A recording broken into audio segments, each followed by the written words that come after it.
Hey guys, and thank you for coming to our channel, Move Up with Mike at michaelglass.com. As always, we like to start off with our disclaimers. And it basically says no matter what we do here, the choices that you make are your own responsibility. Everything we do here is for educational, informational purposes. Uh, if you choose to invest, there is a risk of loss. Trade at your own risk. So this is our weekly technical analysis. We take a look at the economic calendar. We look at some of the price actions and the charts so that we can identify support and resistance levels. We look at our FANG, our market leaders, and we'll also take a look at gold and crude. It is an education spotlight at the end. So Dave Ramsey says, you guys know we always like to start off with a quote. You must gain control over your money, or the lack of it will forever control you. And I think that that's just a another way of saying that people say that money is the root of all evil. I don't think money is the root of all evil. I think the lack of money is the root of all evil, and people hustling one way or another to get money. So, you got to gain control of it, and the best way to get control of it is to have money working for you. And as you guys know, we're all here together. We believe that the stock market is a great way to do just that. So, let's take a look at what happened this week. For the most part, the markets were down for the week. Dow down almost 2%. Nasdaq just down, look at that, 2 tenths of a point. SP down 1.3%. For the year, the Dow's down 17%, Nasdaq down 5%, S&P down 12%, almost 13%. Good news, we were down like 25%, so we have come back a good ways. Not back to the highs, but we have come off the bottom a bit. Gold, it was up 3% a week, and it's up 14% for the year. And here's the big one, crude down 31% for the week. Look at that, down 74% for the year. Remember, gold at one point in time was $100. So that really is the big core event that happened over the week. The front month contract of crude oil, which was the May contract, went into negative territory for the first time ever. I mean, it used to be, we used to say, all it can do is go to zero. Well, apparently, no, it can go beyond zero. I believe the lowest point it reached was like negative $37, which means people had to pay you in order to take the crude from them. Now, part of this had to do with the contracts rolling over. Part of it had to do what's going on with Saudi and Russia. So there was multiple reasons. I put out a video called WTF Crude that gets into more details if you want to know what really happened there. Nothing important going on overseas. Besides the fact that there are countries starting to release their standards as far as the COVID-19, and so people are watching to see if there's going to be a second wave. Corporate news, Netflix had earnings this week and they had a surge of users. And of course, most people believe this has to do because everybody's staying at home. What do you got to do? Let's watch some Netflix. Netflix and chill has taken a whole new meaning. And then we had an additional 4 million people file for unemployment this week. So that takes a total over 25 million people, since mid March have filed for unemployment. Now, going on to this week, what we're going to be looking at, we've got Google, I believe, on Tuesday, and I believe Amazon's reporting on Thursday. So we have two big companies that can move the market. As far as the economic news, consumer confidence, yeah. We'll see more about what's going on with crude oil on Wednesday and GDP on Wednesday. So there's some potential movement we can see there. Again, GDP could tell us what is the true impact on COVID-19 on the economy. So we'll get some, the first real official reading on that. So that certainly can be the market on Wednesday. All right, so let's go take a look at the charts and see what we can see with our FANG and our indices. Okay, so here we are with gold. Again, it is up for the week. We do seem to have kind of a sharp uptrend line that we've got going on right here. We're above. Oh, I thought I clicked that. I guess I didn't. There we go. We're above 1700. We talked about this resistance support level here for the past couple weeks. So we did pop our head below it, but we're right back above it. So we need to watch here 1775, 77 range. You can see the wick starting to form up here if we're going to move up here. Now, what's interesting is as the market's retracing back up, gold is also retracing back up. And typically there is an inverse relationship.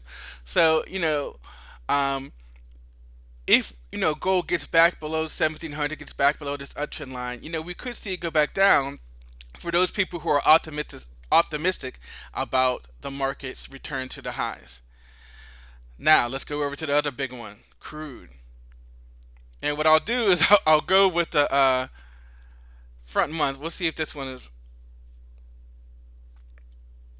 okay. This is you can see right here. Again, all the way down to negative 37. And the other thing that's interesting about crude, a lot of the brokerages have changed their future margins, intraday margins to trade crude, and some aren't even letting you. I know Top Step won't even let funded traders trade crude. So there's a lot going on there with crude, with the volatility. And yes, we had this one crazy day, but you can see there is some stabilizing going on here. So perhaps, again, some of the stuff that we saw on Thursday and Friday, Wednesday, Thursday, Friday with their futures contract. I mean, you had to go to May, so you had to go to June. You had to move out, and it's going to be interesting to see how crude trades for the rest of the week. I again saw things with Thinkorswim, saw things with many brokerages changing the ability to trade crude. Most important thing is we have several downtrend lines, going over here. We have a more sharper one here. I think that's the one I will take the time to draw. Let's see what we got here. This one right here. What's important about that? When we came back up here, So for our crude folks, we definitely want to get it back that. And also with crude, we also want to go back all the way. Oops, not that one. Hold on a second. This one. We've got the gap down area that we want to watch also. But you can argue we've got another area to get above 20. Well, I guess that's 1950-ish range here. We've got some swing lows in here. So that's something else to watch. A close above that. But obviously, crude is taking a beating from the lack of demand due to the virus, and then the little tit for tat going on between Saudi Arabia and Russia. Crude is just getting crushed. Again, down 74% for the year. Now, what about the S&P?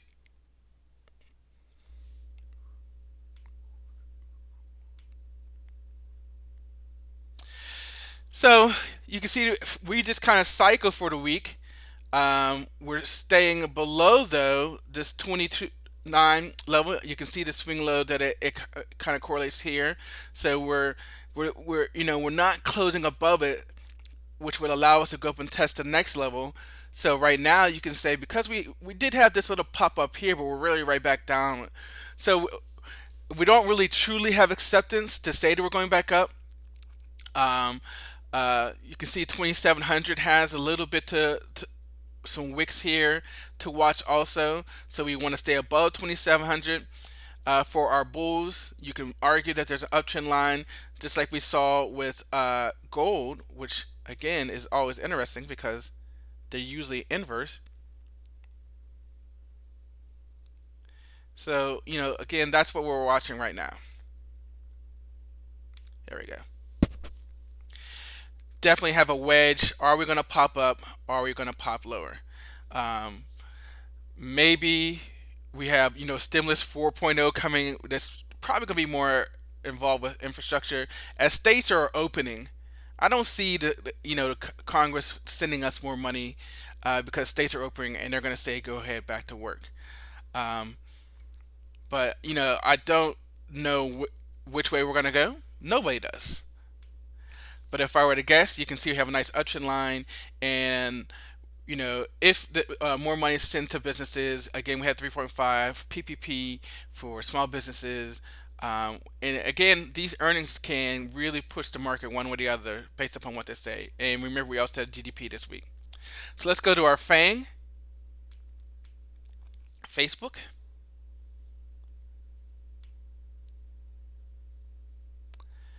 Alrighty. You can see that similar uptrend line with Facebook because it is a market leader. Facebook has accepted in above 170 clearly.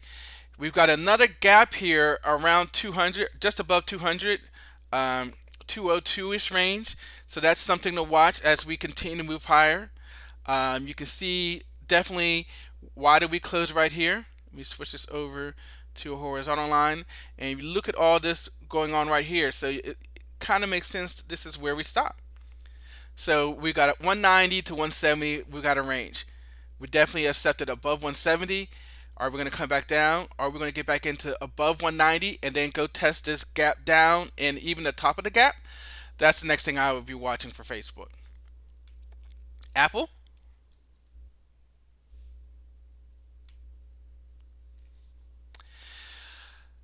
Apple, again, same uptrend line that we saw with the S&P 500 and with Facebook. We are staying above 275. That's good. So you can say we've accepted into this price level. We still have this, what will now be resistance of this uptrend line right here. And we've got the gap down going on also at the 300, 305 range. So, there certainly is a bullish movement here for Apple. Going up here and into this range between 275 and 300. We said Amazon has earnings this week. Amazon's actually one of our high flyers. Look at this. Has retraced the move down and is even above it. So the move down is now going to be our support level, which is around 2190, 2188. And now you can see all these wicks up here, so that's going to be something to watch also, whether or not we can get it close above these wicks. What's going to be our catalyst? Let's see what happens at our earnings on, I believe, Thursday. Netflix had earnings on last week. I believe it was Tuesday. Again, we talked about their surge in viewership. Notice that they also have retraced the move down, just like Amazon. And so we've got the 400, 390, 400 as our support area. Now we're just consolidating. They've had earnings, so we don't necessarily have a catalyst for it to move higher. So I would definitely watch these wicks. Do not buy the highs at this time. We're accepting at above level, but I will wait for it to come back before I start going higher. Looking to go long and also watch to see if we actually come back. FAANG. Google. Sorry, I went blank for a second there. Google has earnings on Tuesday. Looks more like the S&P 500 and Apple. Um, you can see where we're at. We closed at 1279. We're closing at resistance. We have not accepted into this next range, which gets us to the gap down and our uptrend line. We still haven't, so we potentially could come back down to 1156 because we're still in that range. Also notice this little gap right here, and that's where we this down day basically went to the close of this gap up. So I would also watch this 12, 12, 12, 15 range also if we come back down.